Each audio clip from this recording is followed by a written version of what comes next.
أعوذ بالله من الشيطان الرجيم بسم الله الرحمن الرحيم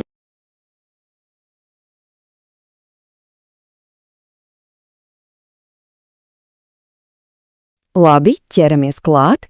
Šodien mūsu uzmanības centrā ir Korāna 3. nodaļa Sūra Al-Imrān, kas tulkojumā nozīmē Imrāna ģimene. Tā ir nodaļa ar ļoti dziļu saturu. Lūk, šis jautājums par ģimeni, brīnumiem un izturību, tas ir pats kodols, jo, redziet, šī nodaļa ir kā tāds gobelēns. Tajā savīs kopā gan fundamentāli ticības principi, gan patiešām aizkustinoši stāsti, gan arī, tāds mūžīgas vadlīnijas par to, kā dzīvot ticībā un kopienā. Un mēs mēģināsim atšķetināt, kā tas viss turas kopā. Labi, sāksim ar pašiem pamatiem. Pirms mēs vispār iedziļinamies stāstos, sūra, tā teikt, piesaka sevi.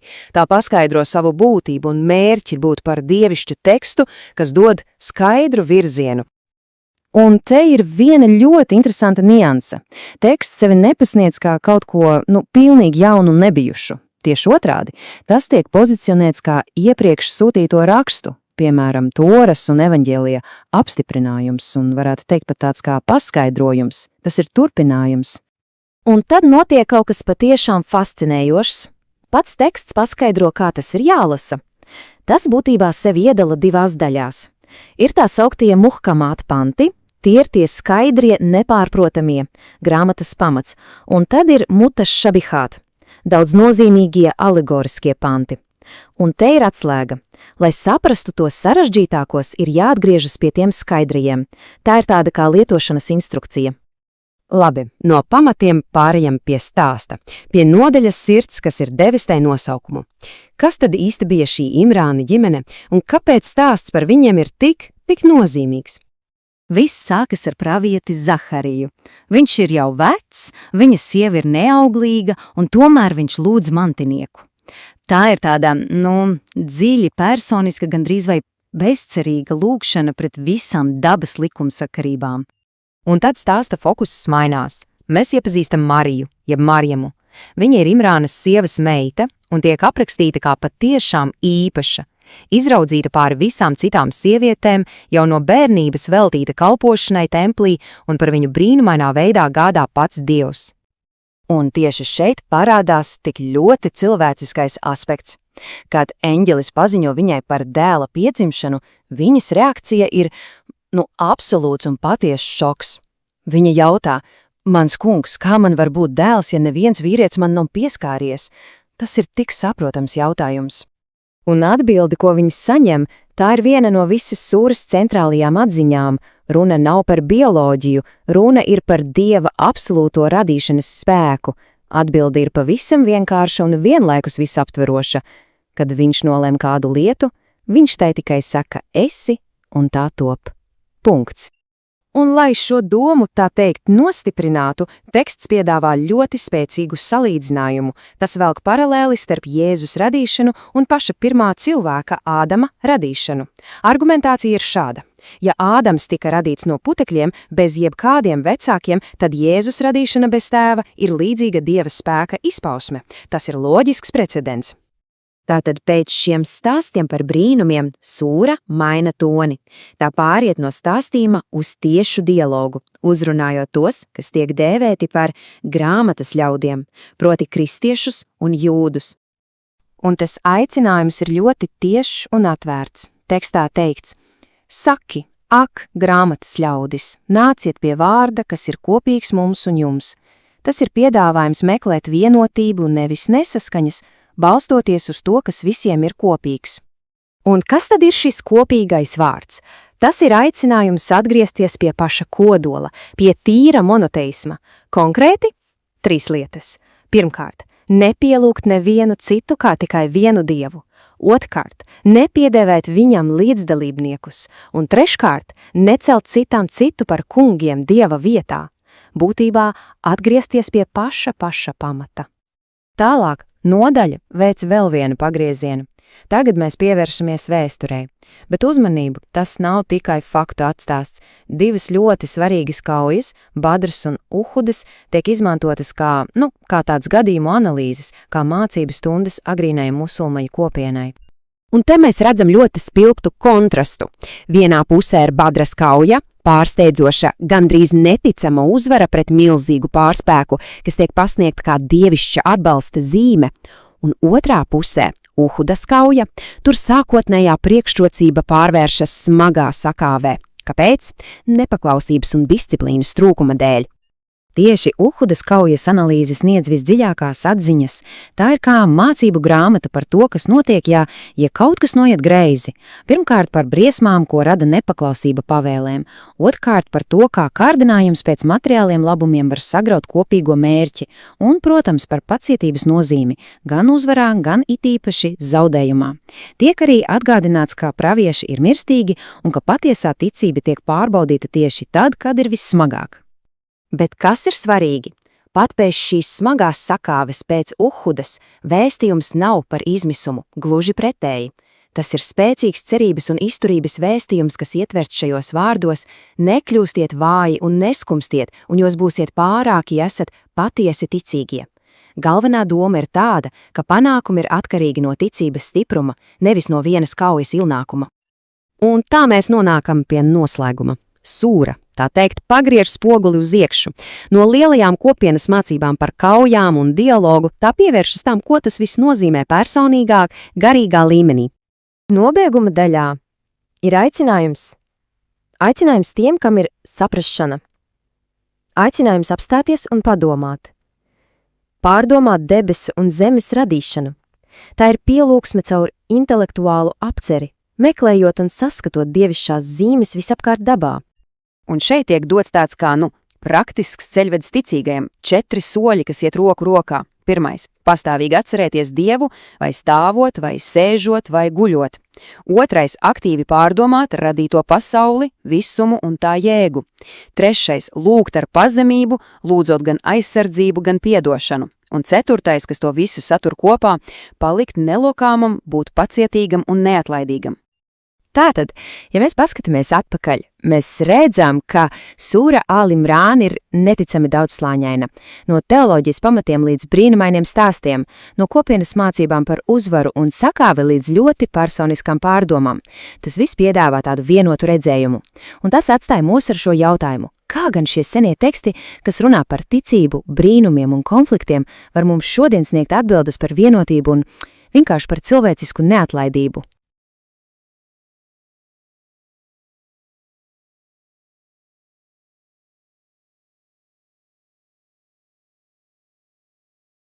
Šodienas avots mums ir Korāna 3. nodaļa Al-Imrān, jeb Imrāna dzimta, pilns audio ieraksts. Jā. Mūsu misija ir mēģināt saprast, kas slēpjas aiz šiem 200 pantiem. Tas ir ļoti garš un blīvs teksts. Ļoti blīvs. Tur ir teoloģija, praviešu stāsti un pat ļoti praktiski likumi. Mēģināsim izvilkt to esenci, saprast, kāpēc tieši šī nodaļa ir tik, fundamentāla. Un konteksts šeit ir principā viss. Šī ir Medīnas perioda sūra. Ko tas nozīmē praktiski? Tas nozīmē, ka tā nav tikai abstrakta filozofija, kas atklāta kaut kur tuksnesī. Šīs teksts rodas brīdī, kad reāli cilvēki mēģina izveidot jaunu sabiedrību. Burtiski no nulles. Viņiem ir jautājumi par karu, par ekonomiku, par to, kā sadzīvot ar kaimiņiem, kas tic citādi. Tātad ļoti piezemēti jautājumi. Tāpēc šī nodaļa ir kā ceļvedis topošai nācijai. Vienlaikus dievišķs un ļoti, ļoti praktisks. Labi, ķēramies klāt. Jau paši pirmie vārdi ir tāds spēcīgs pieteikums: Dievs ir viens, mūžīgi dzīvs, visu uzturošais. Jā. Un uzreiz tiek teikts, ka šī grāmata, Korāns, apstiprina to, kas bijis pirms tās, Tora un evaņģīlijs. Tiek uzreiz būrēts tilts, nevis siena. Tieši tā, un tas ir būtisks punkts jau no paša sākuma. Teksts nepasaka, ka tās iepriekšējās grāmatas bija nepareizas, bet gan es esmu tā paša stāsta turpinājums. Tas veido tādu kā pēctecību. Jā, veidojas tilts, bet tad, uzreiz pēc tam, notiek kaut kas, manuprāt, fascinējošs. Teksts sāk runāt pats par sevi, par to, kā to lasīt. Pagaid, tātad pats Korāns jau sākumā pasaka, uzmanību šeit būs daļas, kas ir, kā likumu kodeks, skaidras un nepārprotamas, Jā, muhkamat. un būs daļas, kas ir vairāk kā dzēja, alegoriskas, dziļas, un tās var interpretēt dažādi. Tas ir neticami pašareflektīvi. Tieši tā. Un tas brīdinājums ir izšķirošs. Teksts būtībā saka, ka problēmas nesāks no paša teksta, bet no lasītāja nodomiem. Ja kāds meklē iemeslu nesaskaņām, viņš piekirsies tieši šīm alegorijām, šiem mutašabihat pantiem un izmantos to sautīgi, lai radītu šķelšanos. Skaidrs. Savukārt tie, kam ir zināšanas, pieņem visu tekstu kopumā, atzīstot, ka dažu lietu dziļāko jēgu zina tikai Dievs. Tā ir kā iebūvēta aizsardzība pret fundamentalismu. Un šī skaidrā nodalīšana turpinās runāt par sekām. Tā frāze inna allatīna kafarū patiesi tie, kas netic, tāds gan vairāk kārt. Ja, tā ir kā referents. Un tiek skaidri pateikts, ne bagātība, ne bērni neglābs no atbildības Dieva priekšā. Tātad jau no paša sākuma tiek noteikts ļoti augsts personīgās atbildības standarts. Absolūti. Un tad mēs nonākam pie nodaļas nosaukuma. Dievs izvēlējās Ādamu, Nohu, Ibrahīma dzimtu un Imrāna dzimtu. Šie vārdi mūs ievied stāstā, kas ir šīs nodaļas sirds. Jā, un šis stāsts ir tā kā tilts starp islāma, kristietības un jūdaisma tradīcijām. Kā tas sākas? Viss sāks ar Imrānas sievu, kura dod solījumu, ja viņai piedzims bērns, viņa veltīs to kalpošanai Dievam, un tad piedzims meitene, Marijama. Marija? Jā, un teksts ļoti cilvēcīgi ataino viņas reakciju. Viņa nedaudz apmulsus, jo tajā kultūrā kalpošana templī bija vīriešu lieta. Protams. Bet viņa tura savu solījumu un lūdz Dievam pasargāt meiteni no ļaunā. Un tas tāds kļūst neticami intīms, vai ne? Mēs nonākam pie šīs ļoti personiskās ainas, kur vecais priesteris Zekerija aprauga šo jauno meiteni templī. Un tad notiek kaut kas dīvains. Katru reizi, kad viņš ienāk pie viņas, viņš atrod ēdienu, kas tur, nevarētu būt. Falamma dahala alejha Zakarija al-mihrab, vajada indaha rizkan. Un viņas atbilst Zakarijas jautājumu, no kuriems tas viss ir tik vienkārši un dziļa vienlaikus. Ko viņa atbilda? Tas ir no Dieva. Dievs dod, kam grib bez mēra. Un šī frāze, šī absolūtā paļāvība izraisa ķēdes reakciju. Kā tas izpaužās? Padomāsim, Zekerija ir vecs vīrs, viņa sieva ir neauglīga. Viņš visu mūžu ir lūdzis Dievu, bet redzot šo mazo brīnumu ēdienu, kas parādās no nekurienes šai dievbijīgajai meitenei, viņā kaut kas pamostās. Tieši tā viņš saprot, ka Dieva iespējām nav robežu, un tajā pašā vietā, iedvesmojas no Marjamas ticības, viņš lūdz sev dēlu. Un atbilde nāk. Nekavējoties, eņģeli paziņo, ka viņam piedzims Jahja, Jānis Kristītājs. Tas ir stāsts par to, kā viena cilvēka ticība var aizdedzināt ticību citā. Atšķiet interesanti, ka pēc stāsta par Zekariju un viņa dēlu fokus tik pilnībā un nedalīti pāriet uz Marijamu. Islāmā viņai ir veltīta vesela nodaļa, kas ir unikāli. Jā. Kāpēc viņas stāsts ir tik centrāls pat vairāk nekā dažu praviešu stāsti? Tāpēc, ka viņa ir galvenā varone nākamajā, vēl lielākajā notikumā. Teksts viņu uzrunā tieši: Ak, Marijama, Dievs tevi ir izredzējis un šķīstījis, un izredzējis tevi pāri visām pasaules sievietām. Tas ir milzīgs pagodinājums. Un tad nāk vēsts par dēlu. Viņa vārds būs Mesija, Isā, Marijamas dēls, Ismuhu, Almasīhju, Īsā ibnu Marijama. Un viņas reakcija ir tik cilvēcīga. Kā man var būt dēls, ja neviens vīrietis man nav pieskāries? Tas nav šaubu jautājums, drīzāk izbrīna. Tieši tā. Un atbilde ir viena no kodolīgākajām teoloģiskajām formulām vispār. Tā Dievs rada, ko vēlas. Kad viņš ko nolemj, viņš tikai saka esi, un tas top. Kathāliki, Allahu jahluku mājashā. Jā, šeit nav sarežģītu paskaidrojumu. Ir tikai paziņojums par Dieva absolūto neierobežoto radīšanas spēku. Tālāk tiek uzskaitīti Īsas jeb Jēzus brīnumi. Viņš runās jau šūpulī, dziedinās slimos, atdzīvinās mirušos. Bet mani aizšķēra tas, ka pie katra brīnuma tiek atkārtots bithniļ la, ar Dieva atļauju. Tas šķiet gandrīz lieki, jo ir taču skaidrs, ka viņš ir pravietis. Kāpēc tekstā ir tik svarīgi to uzsvērt atkal un atkal? Vai tas ir domāts kā tiešs komentārs citām reliģijām? Jā, tas ir tieši tas. tas ir ļoti apzināts teoloģisks nošķīrums. Skaidrs. Korāns godā Jēzu viņa brīnumus un misiju, bet vienlaikus tas ļoti, ļoti precīzi novilka līniju. Tas saka, viņa spēks nav viņa paša, tas plūst cauri viņu no vienīgā avota – Dieva. Tātad, lai novērstu jebkādu iespēju viņu dievišķot. Precīzi. Tas pozicionē Isu kā vienu no diženākajiem Dieva sūtņiem, bet skaidri norāda, ka viņš ir sūtnis, nevis dievība. Un, lai šo domu nostiprinātu, teksts piedāvā ne tikai apgalvojumu, bet arī loģisku argumentu. Tieši tā, tas ir gandrīz kā retorisks jautājums klausītājiem. Teksts saka, patiesi, Isas piemērs Dievu priekšā ir kā Ādama piemērs. Viņš radīja to no putekļiem, tad teica viņam, esi, un viņš tapu. Arguments ir vienkāršs, ja tu tici, ka Dievs varēja radīt Ādamu bez tēva un mātes no putekļiem. Tad kāpēc ir grūti pieņemt, ka viņš varēja radīt Isu bez tēva? Tas aicina lietot loģiku, lai saprastu dievišķās varas dabu. Tātad mēs esam izgājuši cauri šiem grandiozajiem stāstiem par praviešiem, kuru dzīves bija absolūtas paļāvības piemērs. Bet kā šo ideālu ieviest reālajā dzīvē? Jā. Man šķiet tieši to Sūra dara tālāk, tā pagriež spogulu pret pašu kopienu un jautā, labi, jūs esat dzirdējuši stāstus, kā jūs tagad dzīvosiet? Un tad sākas runa par attiecībām, par naudu, par karu. Jā, šis pagrieziens ir ļoti ass, bet loģisks, no ideāla pie realitātes. Un pirmā uzruna ir grāmatas ļaudīm, jūdiem un kristiešiem. Un aicinājums ir meklēt kopīgo. Jā. Nāciet pie vārda, kas ir kopīgs mums un jums, ka mēs nepielūksim nevienu citu, kā tikai Dievu. Tas ir mēģinājums būvēt dialogu uz monoteismu kopīgā pamata. Bet dialogs, acīm redzot, nav vienīgais izaicinājums. Teksts ļoti tieši pievēršas militāriem jautājumiem, tiek pieminēta Badras kauja, kur maza un vāja musulmaņu armija guva uzvaru, un Dievs jums jau bija devis uzvaru Badrā, kad bijāt mazākumā. Tas izklausās pēc morāla uzmundrinājuma. Tas ir atgādinājums, ka spēks nāk no ticības, nevis no skaitliskā pārākuma. Bet tad teksts dara kaut ko daudz grūtāku. Tas analizē sakāvi.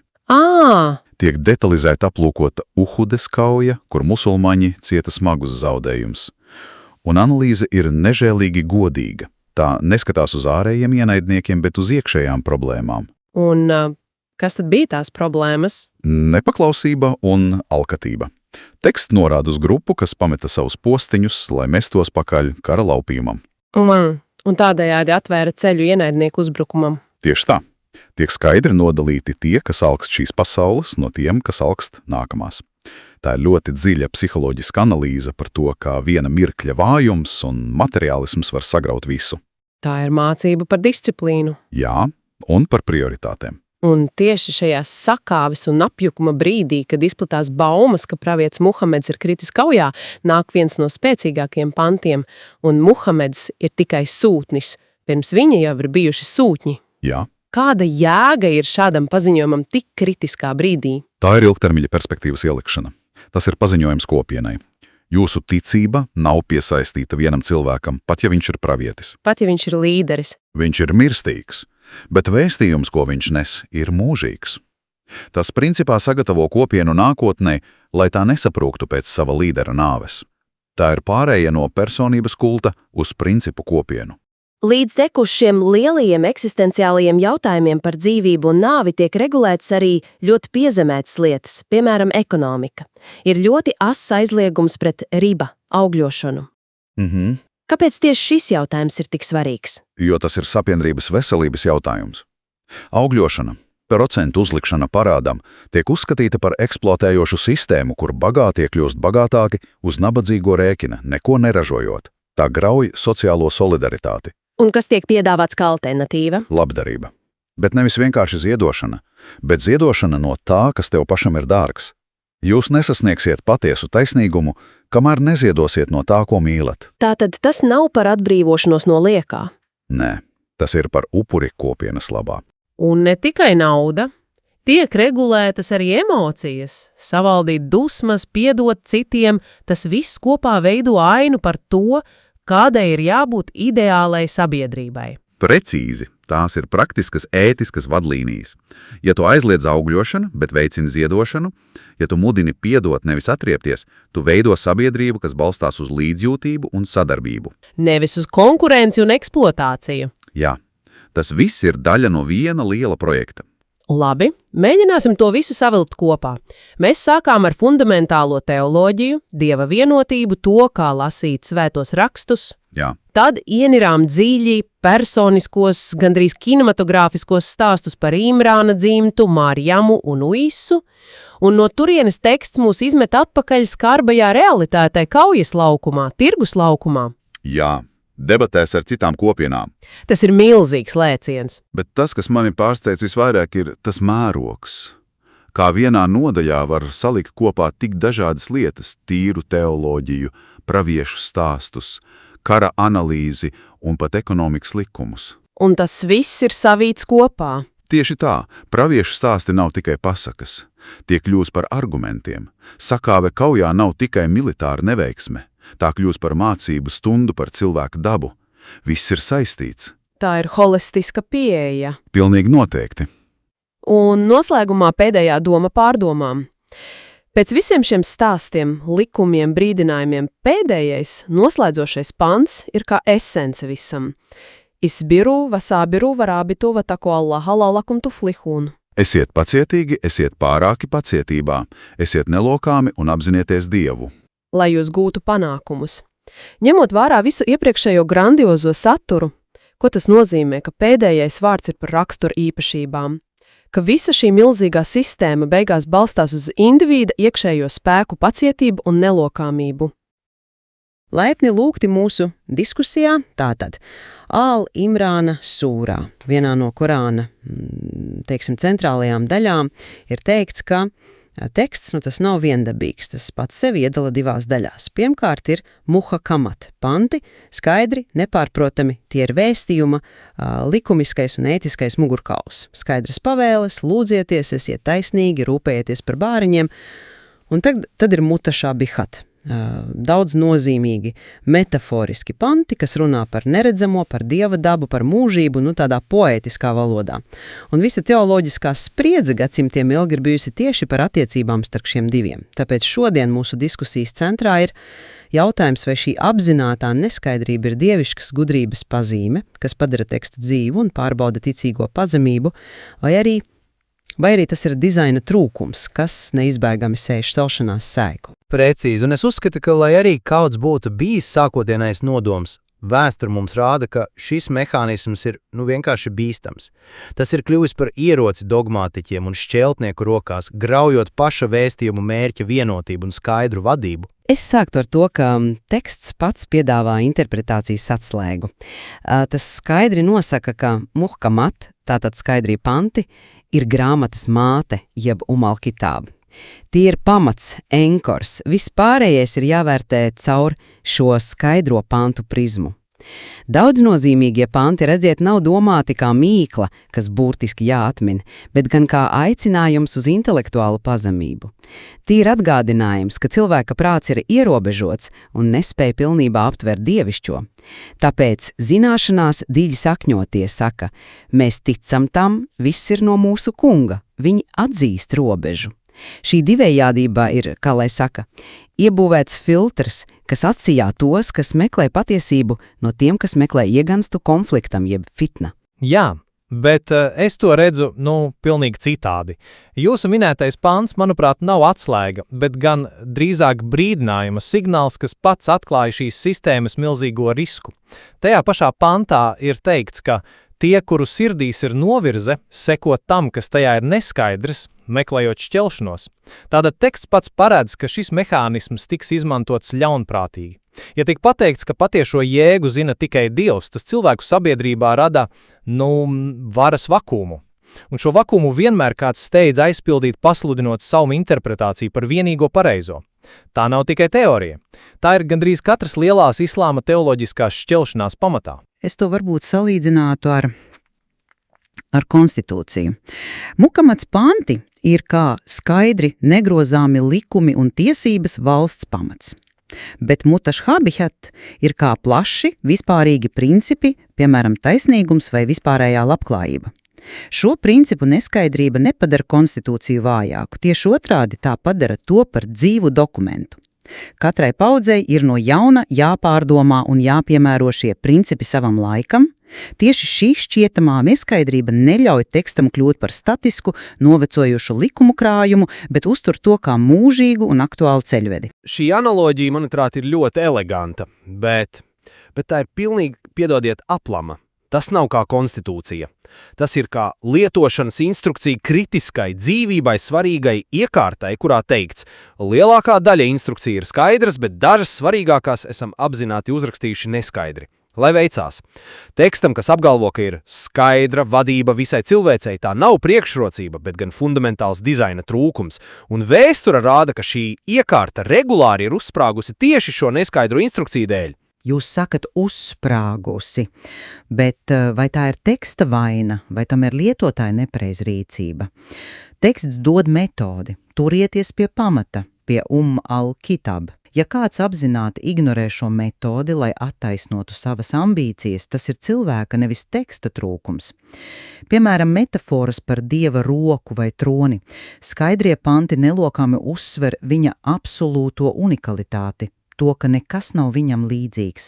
Tātad jebkura burtiska, antropomorfiska šo metaforu interpretācija ir pretrunā ar paša teksta pamatu. Tā ir disciplīna uztvert metaforu kā metaforu, nevis kā faktu. Bet cilvēki to nedara. Teksts pats atzīst, ka viņi to nedara. Un tas nav tikai kaut kāds abstrakts jautājums. Padomāsim par konkrētiem piemēriem. 8. un 9. gadsimtā notika milzīgs teoloģisks konflikts starp mutazalītiem un ašarītiem tieši par šiem mutašabihāt pantiem. Vai dieva īpašības, kas aprakstīts metaforiski, ir jāuztver burtiski vai alegoriski? Šis strīds nebija tikai akadēmiska diskusija. Tādēļ cilvēkus lika cietumos, vajāja un pat sodīja ar nāvi. Šķelšanās par to, vai Korāns ir radīts vai mūžīgs, kas arī balstās interpretācijā, plosīja kalifātu gadu desmitiem. Apgalvot, ka tā ir tikai lietotāju kļūda, nozīmē ignorēt faktu, ka instrukcijā ir uzrakstīta tā, ka šāda kļūda ir gandrīz neizbēgama. Es nenoliedzu, ka šie konflikti ir notikuši. Jūs precīzi aprakstāt vēsturiskos notikumus, bet šie konflikti rodas no augstprātības, no vēlmes pilnībā un racionāli definēt to, kas ir ārpus cilvēka sapratnes robežām. Un teksts piedāvā alternatīvu zināšanās dziļi sakņoto piemēru. Viņu atbilde viss ir no mūsu kunga, nav neziņas atzīšana, bet gan dziļākās patiesības apstiprinājums. Tas ir apgalvojums, ka atklāsme ir vienota un tās daļas nav pretrunā, pat ja mūsu prāts nespēj tās savienot. Tā ir uzticēšanās avotam, nevis savām spekulācijām. Tas ir ceļš uz pazemību, nevis konfliktu. Pagaidiet, bet te parādās vēl lielāka problēma. Kurš izlēma, kurš ir šis zināšanās dziļi sakņotais? Tas ir labs jautājums. Es teiktu, ka to parāda viņu pieeja, pazemība, atteikšanās no galību spriedumu izteikšanas par neskaidro. Nē, praksē tas tā nenotiek. Praksē viena teologu grupa vai viena juridiskā skola pasludina sevi par šiem ekspertiem. Viņi kļūst par interpretācijas monopola turētājiem. Un kas notiek ar visiem pārējiem, kas viņiem nepiekrīt, automātiski tiek ielikti otrā kategorijā, tie, kuru sirdīs ir novirze. Tā vietā, lai veicinātu pazemību, šis mehanisms kļūst par perfektu instrumentu intelektuālā elitārisma un dogmatisma radīšanai. Viena grupa uzspiež savu izpratņi pārējiem, leģitimējot to ar savu pašu pasludināto statusu. Tā ir klasiska varas spēle, kurai teksts iespējams negribot iedod visus trompjus. Jūs runājat par cilvēciskām varas cīņām, kas, teiksim, piesārņo dievišķo vēstījumu, bet vai jebkura sarežģīta tekstuāla tradīcija, vai tā būtu juridiska, filozofiska vai reliģiska, var izvairīties no ekspertu klases veidošanās? Vienmēr būs cilvēki, kas veltījuši savu dzīvi studijām un zina vairāk nekā citi. Problēma nav ekspertu esamībā, bet gan viņu attieksmē, un teksts aicina uz pareizo attieksmu. Iespējams, ka ekspertu klase ir neizbēgama, bet šeit atšķirība ir tā, ka teksts pats iedod šai klasei ieroci, sadalot pantus skaidrajos un neskaidrajos. Tas ļauj ekspertiem teikt, Jūs vienkāršie ļaudis turieties pie skaidrajiem pantiem. Mēs, zināšanās dziļi sakņotie, tiksim galā ar sarežģītajiem, un ja jūs apšaubēsiet mūsu interpretāciju, jūsu sirdī acīmredzot ir novirze. Tas nav tikai teorētisks risks, tas ir noticis atkal un atkal. Es tomēr atgrieztos pie sava sākotnējā punkta par teksta universalitāti. Ja Kurāns būtu tikai vienkāršs likumu kodeks, tas būtu zaudējis savu garīgo dziļumu. Tas būtu kļuvis par statisku dokumentu, kas ātri novecotu. Tieši šī metaforiskā, daudzslāņaina valoda padara to mūžīgu. Tā spēja uzrunāt gan 7. gadsimta beduvīnu, gan 21. gadsimta zinātnieku. Šī šķietamā neskaidrība aicina uz nepārtrauktām pārdomām, uz iedziļināšanos, nodrošinot, ka katra paudze var atrast tajā jaunas nozīmes, kas atbilst tās laikam un izaicinājumiem. Tā nav kļūda, tas ir dizaina ģenialitātes pamats. Jā, bet kāda ir šīs universālisma cena? Tā ir ļoti, ļoti augsta. Un te es saskatu fundamentālu pretrunu pašā tekstā. Tajā pašā Al-Imrāna sūrā, kurā runā par šiem pantiem, ir arī viens no slavenākajiem aicinājumiem uz vienotību. Un turieties visi stipri pie Dieva virves un nesadalieties. Tas ir skaidrs, nepārprotams mērķis. Bet kā var aicināt uz absolūtu vienotību un tajā pašā laikā tekstā iekļaut strukturālu elementu, kas, kā rāda visa cilvēces pieredze, gandrīz garantēti ved pie sadalīšanās un konfliktiem par interpretāciju? Tāpēc, ka vienotība nav domāta kā vienveidība domāšanā. Tā ir vienotība mērķī, balstoties uz skaidrajiem pamatprincipiem. Atšķirīgas interpretācijas par metaforiskiem jautājumiem nav šķelšanās, ja vien tās nepadara par pamatu naidam un atsvešinātībai. Konflikts rodas tad, kad cilvēki neskaidro padara par ticības pamatu, ignorējot skaidro. Pretruna nav tekstā, bet gan cilvēka dabā, kas tiecas uz konfliktu. Es nepiekrītu. Ja teksts brīdina par tiem, kas sajauc patiesību ar nepatiesību un apzināti slēpj patiesību, tad daudznozīmīgie panti ir ideāls instruments šādai rīcībai. Tiem, kas vēlas maldināt, nav jāizdomā meli no nulles. Viņi var vienkārši paņemt mutašhabitat pantu, piešķirt tam savu interpretāciju un pasludināt to par slēpto dziļāko patiesību, kas pieejama tikai izredzētajiem. Tas ir kā atstāt neaizslēgtas durvis un tad brīnīties, ka kāds ir ienācis. Vadība, kas pati sevī ietver tik acīm redzamu šķelšanās sēklu, man šķiet problemātiska vadība. Es joprojām palieku pie pārliecības, ka tas ir apzināts un gudrs dievišķais plāns. Tas ir pārbaudījums. Ticība nav tikai akla sekošana noteikumiem, tā ir arī uzticēšanās, pazemība un robežu apzināšanās. Šis mehānisms liek ticīgajam vienmēr atgriezties pie pamatiem, pie Umal-Kitab, un atgādina, ka pilnīga izpratne pieder tikai Dievam. Tieši tas padara atklāsmi par dzīvu avotu, nevis statisku likumu kodeksu.